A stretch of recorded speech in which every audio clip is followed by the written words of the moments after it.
Hello students, welcome to ABD online classes.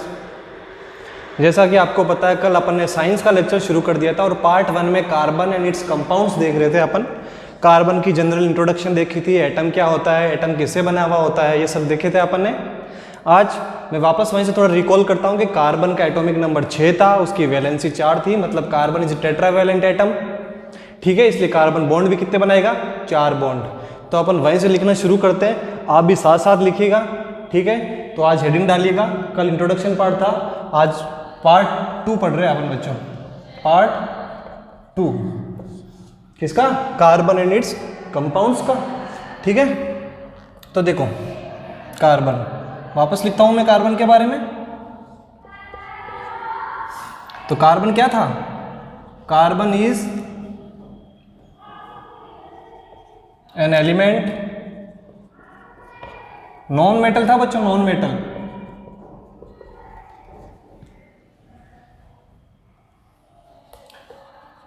whose atomic number is 6। Atomic number कितना था carbon का? 6। इसका मतलब क्या है कि कार्बन पीरियोडिक टेबल में 6 नंबर पे आता है। मतलब इसके पास कितने प्रोटॉन्स है? 6 प्रोटॉन्स एंड 6 इलेक्ट्रॉन्स। ठीक है बच्चों, इसी में पढ़ते हैं वैलेंसी ऑफ कार्बन। कार्बन को C से डिनोट करेंगे बच्चों। कितनी आई थी? 4। क्या बोलेंगे इसको?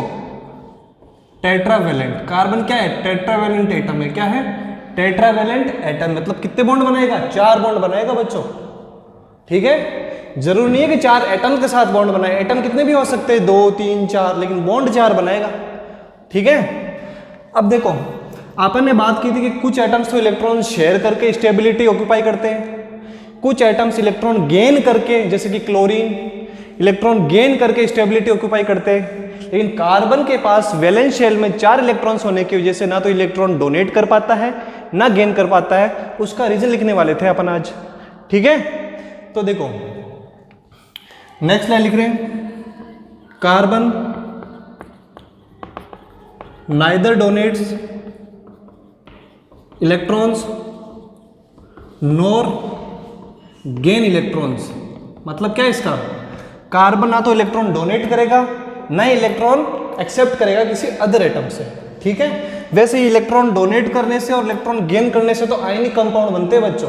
क्या बनते हैं? Ionic compound. जैसे सोडियम क्लोराइड, सोडियम अपना 1 इलेक्ट्रॉन क्लोरीन को डोनेट कर देता है। ठीक है, जिसने दिया है वो पॉजिटिव चार्ज हो जाता है, जैसे कि सोडियम Na+, जिसने लिया है वो नेगेटिव चार्ज में होता है, जैसे Cl-। ठीक है, तो कार्बन ना तो डोनेट कर रहा है इलेक्ट्रॉन, ना इलेक्ट्रॉन गेन कर रहा है। तो कर क्या रहा है ये क्या कर रहा है? शेयरिंग कर रहा है बच्चों। क्या कर रहा है? Sharing of electrons. ठीक है, तो कार्बन बॉन्ड बनाएगा। मतलब कंपाउंड कैसे बनेगा कार्बन का? कार्बन का कंपाउंड कैसे बनेगा? जब वो दूसरे एटम से जुड़ेगा। अब दूसरे एटम से जुड़ने का तरीका, या तो इलेक्ट्रॉन डोनेट करेगा या गेन करेगा, जैसे आयनिक कंपाउंड बनते हैं। पर कार्बन ऐसा नहीं कर रहा। कार्बन क्या करता है? शेयरिंग करता है। तो शेयरिंग करने से भी क्या बनता है बच्चों? बॉन्ड बनता है। ठीक है, तो उसको बोलते हैं कोवेलेंट बॉन्ड। क्या बोलते हैं बच्चों? Covalent bond. तो कोवेलेंट बॉन्ड क्या होता है? कार्बन बनाता है बच्चों covalent bond. Bond formed by sharing of electrons. वो ई पे माइनस चार्ज मतलब इलेक्ट्रॉन। तो कोवेलेंट बॉन्ड क्या होता है बच्चों? Bond formed by sharing of electrons. और कार्बन कौन सा बॉन्ड बनाता है? Covalent bond. ठीक है, तो carbon is a covalent compound.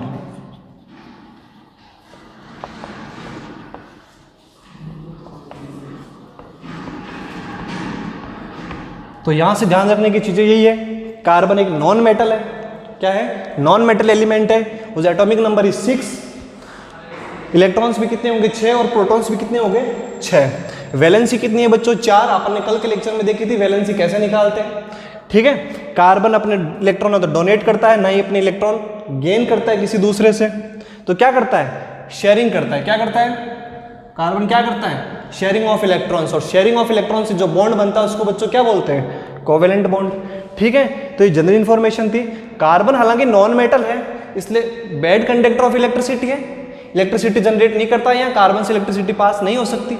लेकिन कार्बन का एक फॉर्म या एक एलोट्रोप जिसको अपन ग्रेफाइट बोलते हैं बच्चों, ग्रेफाइट पेंसिल में पाया जाता है, पेंसिल की लीड होती है, वो graphite is a good conductor of electricity. तो वो एक्सेप्शन है बच्चों, वो पढ़ेंगे जब ग्रेफाइट पढ़ेंगे तब, ठीक है। तो आप ये लिख लीजिए एक बार, फिर अपन आगे बढ़ते हैं।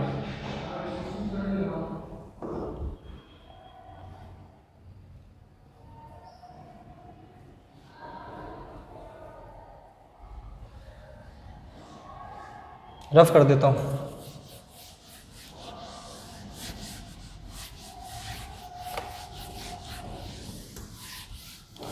अब देखो, अपन ये तो देख लिया कि इलेक्ट्रॉन क्या करता है, शेयर करता है, लेकिन अपन ने दो केस बनाते हैं। अगर सपोज करो इलेक्ट्रॉन डोनेट करता तो क्या केस बनता, और इलेक्ट्रॉन गेन करता तो क्या केस बनता, ठीक है। तो देखो केस वन, सपोज करो कि कार्बन अपने चारों इलेक्ट्रॉन जो आउटर मोस्ट शेल में थे, भाई के वाले शेल में 2 इलेक्ट्रॉन्स थे और एल वाले में 4 थे, वही तो है वैलेंस इलेक्ट्रॉन्स। तो सपोज करो अपने चारों वैलेंस इलेक्ट्रॉन्स डोनेट कर देता है कार्बन, ठीक है, मतलब इलेक्ट्रॉन की कमी हो जाएगी तो कार्बन पे आ जाएगा पॉजिटिव चार्ज। तो देखो, इफ ये हाइपोथेसिस है बच्चों, अगर होता तो क्या होता नहीं है ऐसा, ठीक है। If carbon donates four electrons and becomes carbocation, carbocation का मतलब कार्बन पे पॉजिटिव चार्ज। अरे भाई अपने इलेक्ट्रॉन दे दिए, मतलब उन्हें नेगेटिव चार्जेस डोनेट कर दिए, तो पीछे क्या बता, पॉजिटिव चार्ज, तो इसको क्या बोलते हैं, कार्बोकेटाइन। तो देखो ये अपना nucleus, central part of the atom, या कार्बन का न्यूक्लियस है, ये शेल, 2 शेल बना दिए बच्चों मैंने, अंदर वाला के वाला शेल, बाहर वाला एल, 2 ही शेल होते हैं कार्बन में। इसमें कितने इलेक्ट्रॉन्स, 2, इसमें कितने, 4, बाहर वाले तो डोनेट करेगा, तो 1 2, बाहर वाले में बना देता हूँ 4, 1 2 3 एंड 4। इसमें कितने प्रोटॉन है, प्रोटॉन तो 6 है, 6p, न्यूट्रॉन भी कितने हैं, 6 न्यूट्रॉन, 6 n। तो फिलहाल ये आइसोलेटेड कार्बन का एटम है, 6 प्रोटॉन और 6 इलेक्ट्रॉन स्टेबल है।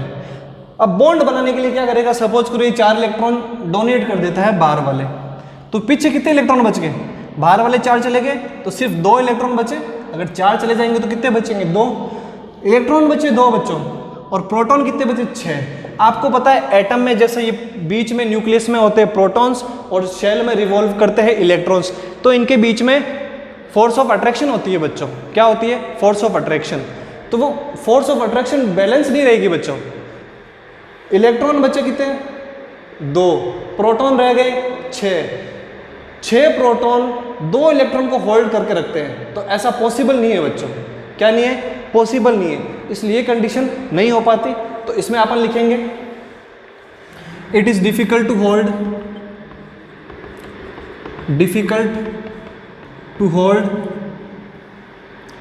2 इलेक्ट्रॉन्स बाय 6 प्रोटॉन्स, ठीक है, एटम बिकम्स अनस्टेबल। एटम क्या हो जाता है ऐसे करने से, अनस्टेबल हो जाता है, ठीक है। तो ये पहला केस कि कार्बन सपोज करो अपने 4 इलेक्ट्रॉन डोनेट करेगा तो क्या बनेगा, कार्बोकेटाइन बनेगा, कार्बन पे पॉजिटिव चार्ज आ गई। ऐसा पॉसिबल क्यों नहीं है, क्योंकि इलेक्ट्रॉन तो बचे 2 और प्रोटॉन थोड़ी शेयर होते हैं, वो तो 6 के 6 रहेंगे न्यूक्लियस में। तो it is difficult to hold 2 electron by 6 protons, atom becomes unstable. इसके लिए बहुत ज़्यादा एनर्जी की जरूरत होती है बच्चों, ठीक है, it requires lot of energy, इसलिए एटम क्या होता है, अनस्टेबल। क्या होता है, अनस्टेबल, ठीक है। तो आई होप ये कंसेप्ट आपको केस 1 का क्लियर हो गया होगा। अब अपन केस 2 पढ़ते हैं बच्चों, सेम केस 2 में भी ऐसा ही होगा।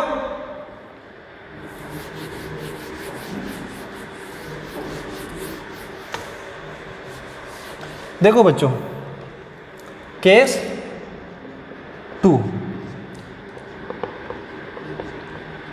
if carbon gain 4 electrons and becomes carbanion,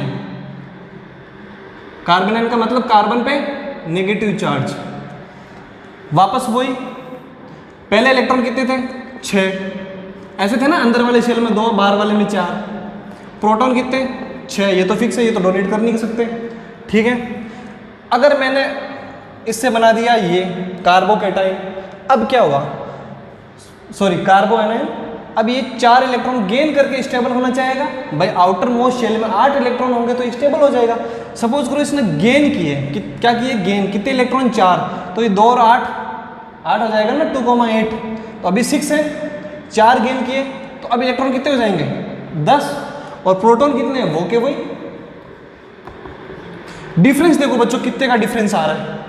अगर 6 आदमी, यहाँ पे भी 6 आदमी होते तो वो आसानी से एक दूसरे को टैकल कर सकते थे। अब एक तरफ तो 6 एक तरफ 10, किसका पलड़ा भारी है, यहाँ पे देखो ज़्यादा है।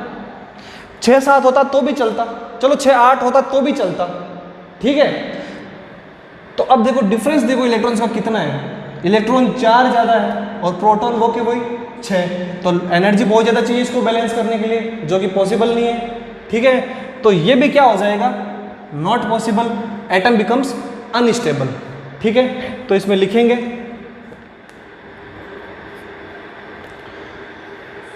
a lot of energy is required, a lot of energy is required to form such a case, case 2 की बात कर रहा हूँ, ऐसा केस होने के लिए, ठीक है। such a case it is difficult to hold, it is difficult to hold 10 electrons by 6 protons and atom becomes unstable। वापस वही बात है, यहाँ भी क्या हो जाएगा, एटम अनस्टेबल हो जाएगा, नॉट पॉसिबल। तो ये केस 2 भी पॉसिबल नहीं है। तो ना तो कार्बन इलेक्ट्रॉन डोनेट करेगा, ना ही कार्बन इलेक्ट्रॉन गेन करेगा। तो क्या करेगा, शेयरिंग ऑफ इलेक्ट्रॉन्स करेगा। क्या करेगा, शेयरिंग ऑफ इलेक्ट्रॉन्स। और शेयरिंग ऑफ इलेक्ट्रॉन से कौन सा बॉन्ड बनता है बच्चों, कोवेलेंट बॉन्ड। तो कार्बन कैसा कंपाउंड है, कोवेलेंट कंपाउंड, ठीक है बच्चों। तो ठीक है बच्चों, आपने 2 केस पढ़ लिए कि कार्बन इलेक्ट्रॉन डोनेट करके कार्बोकैटायन क्यों नहीं बन सकता, और कार्बन 4 इलेक्ट्रॉन गेन करके कार्बन आयन क्यों नहीं बन सकता, दोनों अनस्टेबल हैं, ठीक है। तो अपन आगे बढ़ते हैं, अगला टॉपिक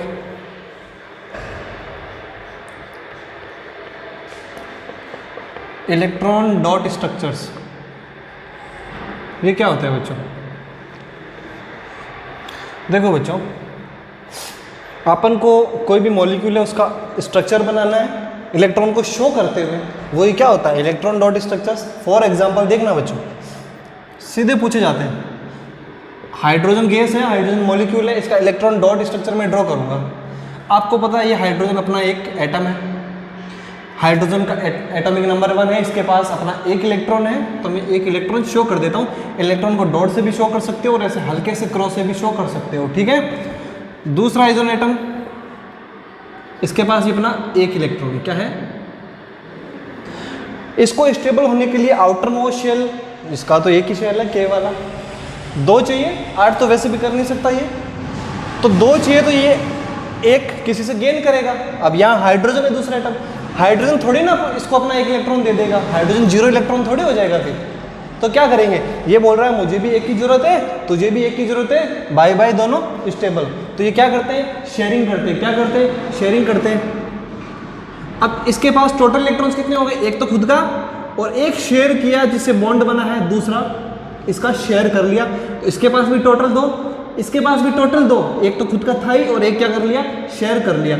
तो ये electron dot structure of hydrogen molecule H2, ठीक है बच्चों। ये क्या बना है, कोवेलेंट बॉन्ड बना है। क्या बना, कोवेलेंट बॉन्ड बना है, क्यों, शेयरिंग ऑफ इलेक्ट्रॉन हुई। देखो बच्चों, ऑक्सीजन की बात करता हूँ, मैंने कल ही बताया था ऑक्सीजन 2 बॉन्ड बनाता है बच्चों, तो डायरेक्ट भी बना सकते हो तुम।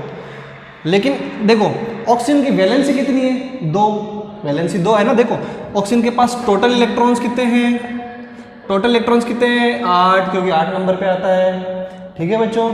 शेल कितने हैं इसके पास, के वाले शेल में 2 इलेक्ट्रॉन, एल वाले में 8 आ सकते हैं, पर 8 बचे नहीं है, 2 चलेंगे तो 6 बचे। तो ये दोनों शेल हो गए एटम ऑक्सीजन के वाला शेल और आउटर मोस्ट शेल कौन सा हो गया, एल।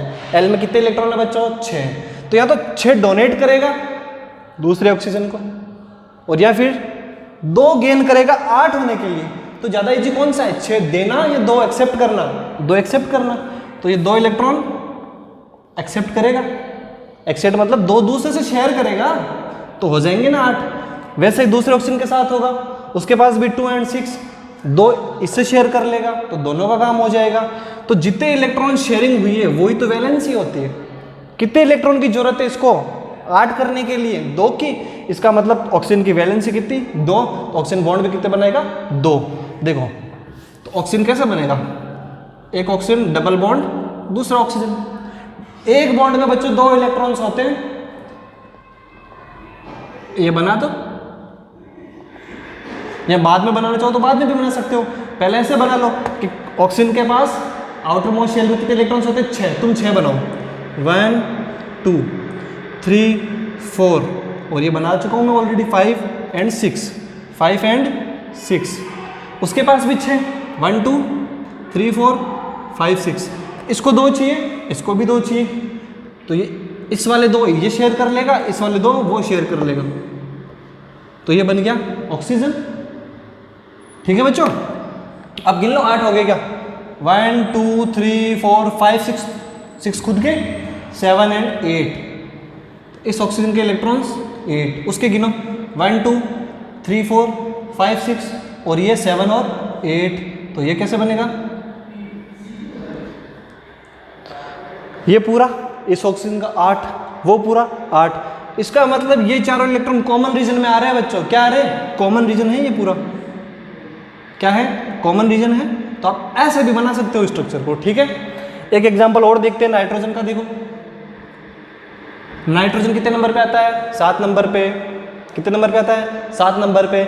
इसका मतलब इसका इलेक्ट्रॉनिक कॉन्फ़िगरेशन क्या होगा, के वाले शेल में 2 इलेक्ट्रॉन्स और एल वाले शेल में 5 इलेक्ट्रॉन्स, 2 और 5 हो गया 7। इसका मतलब इसको स्टेबल होने के लिए या तो 5 किसी को डोनेट कर देगा या 8 करके खुद स्टेबल हो जाएगा। तो 5 डोनेट करना मुश्किल है और 3 डोनेट गेन करना आसान है। तो ये क्या करेगा, नाइट्रोजन 3 इलेक्ट्रॉन गेन करेगा। अरे देखो इसके पास है टोटल 7 इलेक्ट्रॉन्स ऐसे बने हुए हैं, 2,5, 3 चाहिए इसको, 8 हो जाएगा ना 3 देगा तो स्टेबल हो जाएगा। तो कितनी चाहिए, 3। इसका मतलब इसके पास वैलेंसी भी कितनी होगी, 3 की। इसका मतलब नाइट्रोजन कितने बॉन्ड बनाएगा, 3। तो डायरेक्ट भी बना दो, nitrogen triple bond nitrogen, nitrogen triple bond nitrogen. एक बॉन्ड में 2 इलेक्ट्रॉन्स बना दो, ऐसे बना सकते हो। अब टोटल 8 करने के लिए और बना दो, तो तुम ऐसा बनाओ, नाइट्रोजन 1 बनाया, 5 इलेक्ट्रॉन होते हैं आउटर मोस्ट शेल में, तो 5 बना देता हूँ मैं, 1 2 3 4 5। ये 3 ऐसे बनाए मैंने ताकि शेयरिंग करने में आसानी हो। दूसरे के पास भी 5, 1 2 3 4 5। 3 और चाहिए इसको, ये तीनों ले लेगा। उसको भी 3 चाहिए थे, 5 तो है ही, 3 ये ले लेगा। तो देखो अगर मैं यहाँ से डॉटेड लाइन बनाऊँ और यहाँ से बनाऊँ तो कॉमन रीजन आ जाएगा। अब टोटल कितने होंगे इसके पास, 1 2 3 4 5 6 7 8। उसके पास गिनो 1 2 3 4 5 6 7 8, तो बन गया नाइट्रोजन मॉलिक्यूल। नाइट्रोजन एक गैस है, नॉन मेटल एटम है, ये भी गैस है, ऑक्सीजन और हाइड्रोजन भी गैसियस एटम है। ठीक है, तो आई होप आपको इलेक्ट्रॉन डॉट स्ट्रक्चर बनाना आ गया होगा। एग्जाम में चाहे सीबीएसई बोर्ड हो चाहे आरबीसी बोर्ड हो, 1 मार्क्स का क्वेश्चन इसका जरूर आता है। ठीक है, तो अपन 1-2 क्वेश्चन और करते हैं, ऐसे आप में कॉन्फिडेंस आएगा। देखिए मैं रफ कर रहा हूँ।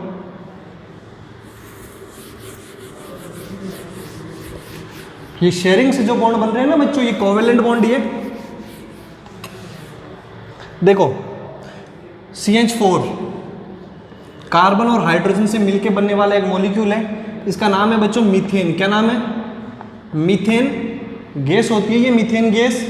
एक्चुअल में इसी को बोलते हैं CNG, compressed natural gas, used as a fuel.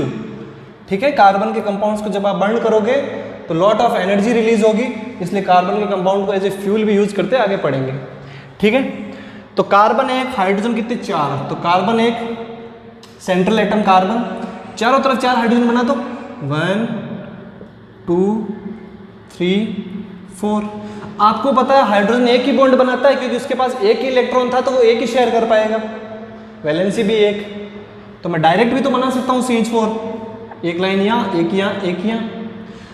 अब वैसे थोड़ा कंसेप्ट लगाओ, कार्बन के पास 6 इलेक्ट्रॉन, आउटर मोस्ट शेल में कितने इलेक्ट्रॉन, 4। इसका मतलब कार्बन 4 इलेक्ट्रॉन को शेयर कर सकता है, तो 4 बना दो इलेक्ट्रॉन, 1 2 3 4। अंदर वाले 2 इलेक्ट्रॉन बॉन्डिंग में पार्टिसिपेट नहीं करेंगे बच्चों, तो 4। अब हर हाइड्रोजन के पास अपना खुद का एक इलेक्ट्रॉन होता है। हाइड्रोजन को स्टेबल होने के लिए 2 इलेक्ट्रॉन चाहिए, ये शेयर कर लिया, इसने ये शेयर कर लिया, इसने ये शेयर कर लिया, और इसने ये शेयर कर लिया। हाइड्रोजन के पास देखो अपने अपने 2 हो गए, 1 2 1 2, इसके पास 1 2, इसके पास 1 2। कार्बन के पास देखो 8 हुए या नहीं हुए, 1 2 3 4, 4 पहले से थे वैलेंस शेल में, और 4 शेयर किए, एक इससे शेयर किया 5, एक इससे शेयर किया 6, एक इससे शेयर किया 7, और एक इससे शेयर किया 8। 1 2 3 4 5 6 7 8 and the molecule is stable. ठीक है, वैसे एक एग्जाम्पल और देख लो, C2H4। ध्यान रखना बच्चों, कार्बन बॉन्ड 4 ही बनाएगा, चाहे तो सिंगल बॉन्ड बनाओ, चाहे डबल बॉन्ड बनाओ, चाहे ट्रिपल बॉन्ड बनाओ, कार्बन ट्रिपल बॉन्ड तक बॉन्ड बना सकता है बच्चों। कार्बन कितने, 2, 1 2 बना देंगे, ऐसे बना देंगे दोनों को पास पास। हाइड्रोजन कितने, 4। तो मैं काम करता हूँ, 2 इस पे लगा देता हूँ, 2 इस पे लगा देता हूँ। ठीक है, आप नीचे भी लगा सकते हो।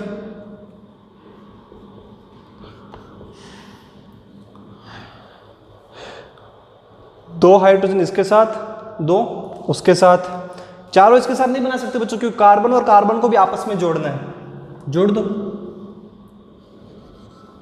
मैंने बोला बॉन्ड कितने बने चाहिए, 4 बने कितने, 1 2 3। इसके पास 3, उसके पास देखो 1 2 3, नहीं 4 बनाने। तो कार्बन और कार्बन के बीच सिंगल बॉन्ड भी बनता है बच्चों, डबल भी बन सकता है, ट्रिपल भी बन सकता है। यहाँ की रिक्वायरमेंट क्या है, डबल बनाओ सर, तब जाके 4 होंगे। अब गिनो, 2, तीसरा ये, चौथा ये, इसके पास गिनो 2, तीसरा ये, चौथा ये, हो गया। हाइड्रोजन के पास डबल मत बना देना। अब इसको शो कर दो इलेक्ट्रॉन से, 1 2।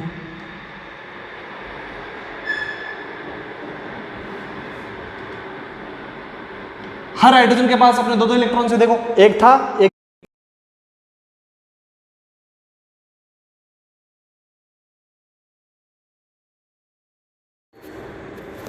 तो देखो बच्चों, C2H4, 2 कार्बन कार्बन पास में, हाइड्रोजन लगाने 4, 2 इसके पास लगा दिए, 2 इसके पास। बॉन्ड कितने बने, 2 ही बने फिलहाल, तो 2 बना दो कार्बन कार्बन के बीच, तो ये बन गया C2H4। ठीक है, अब हम इसे C2H6 बनाओ, C2H6 पहले तो देखो बन जाएगा, हाँ बन जाएगा, यहाँ बना दो बच्चों, 1 2 3 1 2 3।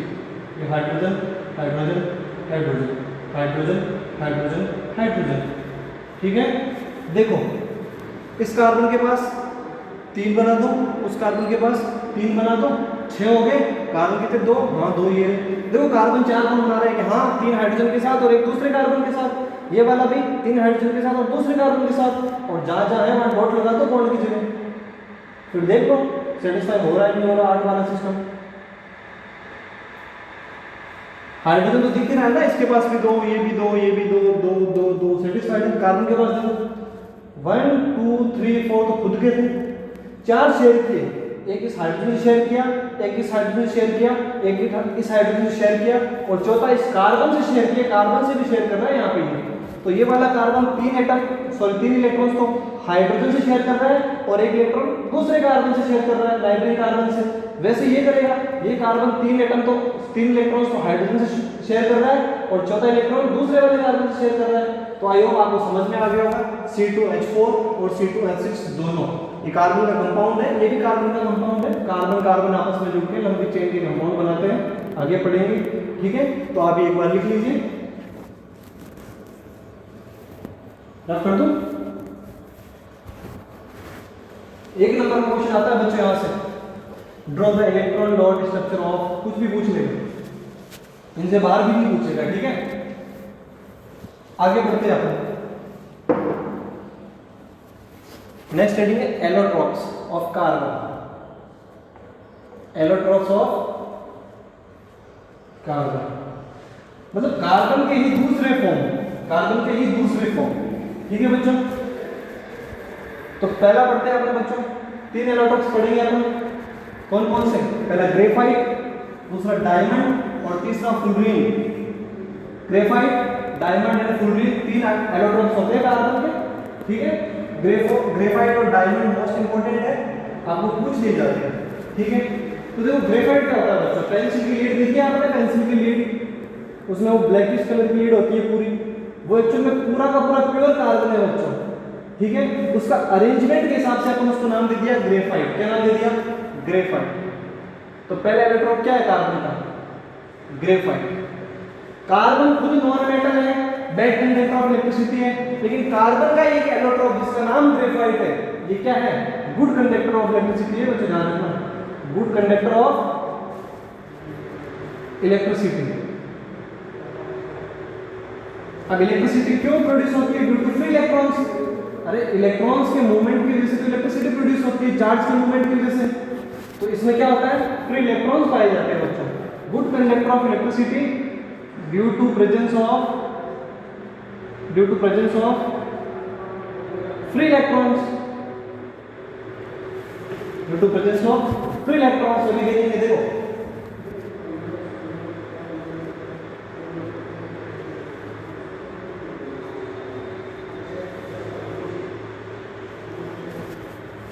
ये एक लेयर बनाई है मैंने ग्रेफाइट की, एक लेयर। ठीक है, ये सपोज करो कार्बन है बीच में, ये अदर कार्बन से जुड़ा हुआ होता है, यहाँ पे भी कार्बन, यहाँ पे भी कार्बन, यहाँ भी कार्बन, हर कोने पे कार्बन। तो ये 1 बॉन्ड, 2 बॉन्ड, 3 बॉन्ड, मतलब ग्रेफाइट में एक कार्बन 3 कार्बन से जुड़ा हुआ होता है। कितने कार्बन से? एक कार्बन 3 अदर कार्बन से जुड़ा होता है वाया सिंगल बॉन्ड। वैसे ये आगे चेन चलती जाएगी बच्चों, मैंने बीच का पोर्शन बनाया, फिर ये भी 3 से जुड़ेगा, 1 2, एक इधर शुरू हो जाएगा, फिर 3, ये भी 3 से जुड़ेगा, 1 2, तीसरा इधर शुरू हो जाएगा। तो एक कार्बन अदर 3 कार्बन एटम से जुड़ा हुआ होता है किसमें? ग्रेफाइट में। और जुड़े हुए कितने बॉन्ड होने चाहिए? 4। या कितने जुड़ रहे? सिर्फ 3। तो फ्री इलेक्ट्रॉन्स हो गए ना बच्चों, इसीलिए good conductor of electricity, non metal होते हुए भी। ठीक है, इलेक्ट्रिसिटी कंडक्ट करता है, इसके थ्रू इलेक्ट्रिसिटी पास हो सकती है। ठीक है, ये एक लेयर। इसी के नीचे बच्चों मैं दूसरी लेयर बनाता हूं, वो भी सेम ऐसी के ऐसा। ठीक है, इसी की फोटोकॉपी इसी के नीचे होगी। तो ये ग्रेफाइट का जो स्ट्रक्चर होता है ना बच्चों, वो लेयर वाइज लेयर होता है, एक लेयर के नीचे दूसरी लेयर, फिर नीचे तीसरी लेयर। तो लेयर वाइज लेयर होने की वजह से स्लिपरी होता है बच्चों। क्या होता है? स्लिपरी। लेयर्स क्या करती है? स्लिपरी होती है एक दूसरे के ऊपर। इसलिए कार्बन एज ए ल्यूब्रिकेंट भी यूज होता है बच्चों। ल्यूब्रिकेंट, वो मूवीज में भी थी स्पाइडरमैन वाली, जिसमें वो इलेक्ट्रिसिटी वाली ट्रेन चलती है वायर से कनेक्ट होते हुए। तो वायर से वायर तो कनेक्ट होगी तो फ्रिक्शन से वो तो टूट जाएगी। तो कार्बन में वियर एंड टियर नहीं होता बच्चों। गुड कंडक्टर ऑफ इलेक्ट्रिसिटी भी है, सर्किट को भी पूरा करेगा, इलेक्ट्रिसिटी को भी पास करवाएगा और खुद भी नहीं घसेगा। क्यों? ये फ्रिक्शन ही नहीं है इसमें, तो अच्छा ल्यूब्रिकेंट है। ठीक है, ठीक है, तो it is found in layer structure, layer के ऊपर लेयर।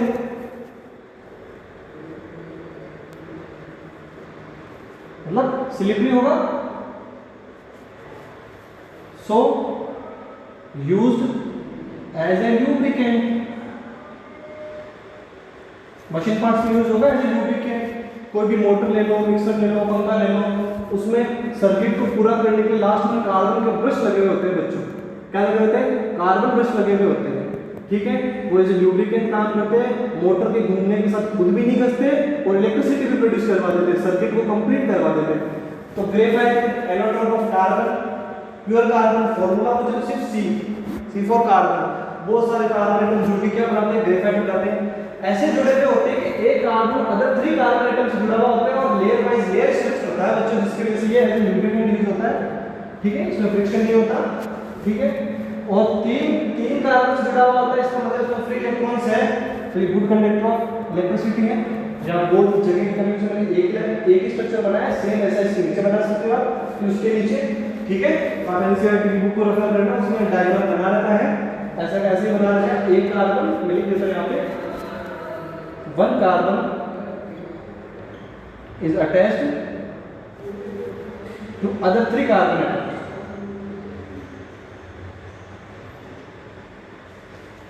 तो 3 प्रॉपर्टीज इंपॉर्टेंट होगी। Good conductor of electricity due to free electrons, structure slippery है, ठीक है, तो यूज एज ए ल्यूब्रिकेंट। और तीसरा, एक कार्बन अदर 3 कार्बन एटम से जुड़ा हुआ होता है, ये इसकी प्रॉपर्टीज है। तो आप लिख लीजिए इसको, फिर अपन डायमंड में चलते हैं।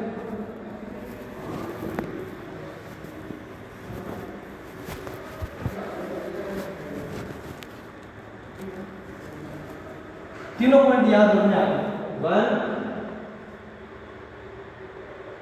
2 and this is 3. Free electrons, so good conductor of electricity, layer like structure, so used as a lubricant. And third one is one carbon is attached to other 3 nitrile carbon atoms. ठीक है, 3 बातें आपको इसके बारे में याद रखनी है। अच्छा बच्चों, एक चौथी इंपॉर्टेंट चीज लिख सकते हो आप, क्या? थर्मोडायनेमिकली, थर्मो मतलब heat temperature, most stable electron of carbon.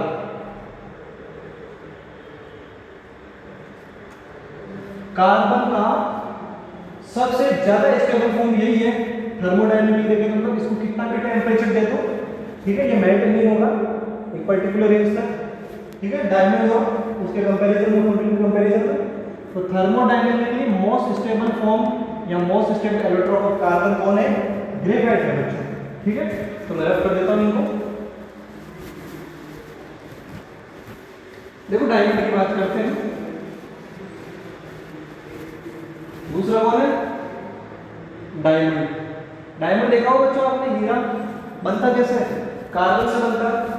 Carbon जब हाई टेम्परेचर और हाई प्रेशर, ज्यादा तापमान और ज्यादा दाब, हाई टेम्परेचर और हाई प्रेशर में जब मिलियंस ऑफ ईयर्स तक पड़ा रहता है जमीन के अंदर, तो क्या बन जाता है? डायमंड बन जाता है। कंडीशंस क्या है डायमंड बनने की? कार्बन को हाई टेम्परेचर पे रखो और हाई प्रेशर पे रखो सालों साल तक, तो क्या बनेगा? डायमंड बनेगा बच्चों। इसमें क्या होता है बच्चों, देखो एक कार्बन अदर 4 कार्बन से जुड़ा हुआ होता है। कितने कार्बन से? 4। ग्रेफाइट कितने से जुड़ा होता है? 3 से। अब वापस मैं इसको नीचे खींचूंगा, ये ऐसे बढ़ता जाएगा, इसको नीचे खींचूंगा, ये भी 4 से जुड़ा हुआ है, ये भी अपने 4 से, ये भी 4 से, ये भी आगे चलती जाएगी इससे, ठीक है। देखो वापस बना देता हूं ऐसे, ये कार्बन का सेंट्रल कार्बन, ये कार्बन, ये ऐसे बनाओ, एक थोड़ा सा दूर ऐसे बनाओ, ये थोड़ा ज्यादा दूर बनाओ ऐसे, फिर इसको भी नीचे एक्सटेंड कर दो जैसे मैंने ये किया, यहाँ किया, और ऐसे ब्रांचेस चलती जाएगी। ये डायमंड का structure, 1 carbon is attached to other 4 carbon atoms. पहला ये हार्डेस्ट थिंग है बच्चों ये, ठीक है, बहुत ही ज्यादा कठोर होता है, इसमें मार्बल कटिंग के लिए काम में लाया जाता है, ठीक है। हार्ड होता है, बहुत ज्यादा हार्ड होता है, ठीक है। Used for cutting glass and marble. इतना हार्ड होता है कि मार्बल को भी काट देता है, ग्रेनाइट को भी काट देता है, ठीक है। तो एक कार्बन अगर 4 कार्बन एटम से जुड़ा हुआ होता है, हार्ड होता है, बहुत ज्यादा हार्ड होता है, इसलिए used for cutting glass and marble. बनता कैसे? यहाँ लिख रहा हूं, it is formed when carbon is subjected to high temperature and high pressure for a long time, for a